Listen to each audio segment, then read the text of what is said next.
नमस्कार दोस्तों, कार्तिक कृष्ण पक्ष की त्रयोदशी तिथि के दिन धनतेरस मनाई जाती है। ऐसा माना जाता है कि समुद्र मंथन के समय धन्वंतरी महाराज हाथों में अमृत का कलश लिए प्रकट हुए थे।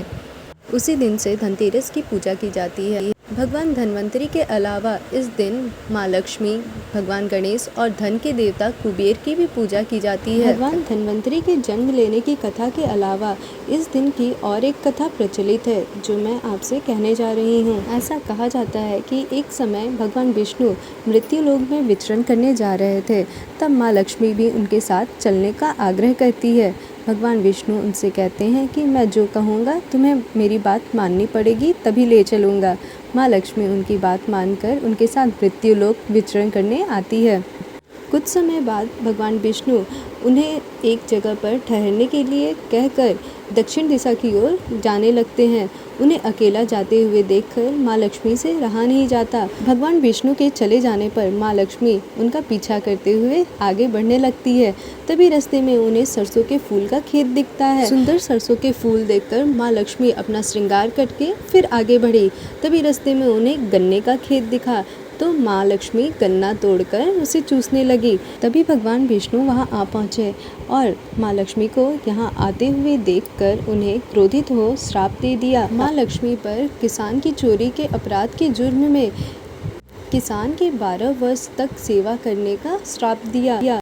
ऐसा श्राप देकर भगवान विष्णु क्षीर सागर चले गए और माँ लक्ष्मी 12 वर्ष तक उस किसान की सेवा करने लगी। 12 वर्ष बीत जाने के बाद भगवान विष्णु लक्ष्मी जी को लेने के लिए आए। तब किसान ने उन्हें भेजने से इनकार कर दिया। भगवान ने किसान से कहा, इन्हें कौन जाने दे सकता है, यह तो चंचला है, कहीं नहीं ठहरती, इनको बड़े बड़े नहीं रोक सके। बस मेरे श्राप के कारण ये 12 वर्ष तक यहाँ ठहरी रही। अब इनके वापस जाने का समय हो चुका है। फिर भी किसान हठपूर्वक कहने लगा, अब मैं लक्ष्मी जी को नहीं जाने दूंगा। तब लक्ष्मी जी ने कहा कि हे किसान, मुझे रोकना चाहते हो तो मैं जो कहती हूँ तुम वैसा करो। कल तेरस है, तुम घर पर लीप पोत कर स्वच्छ करना, रात्रि में घी का दीप जलाकर रखना और सायंकाल में मेरा पूजा करना।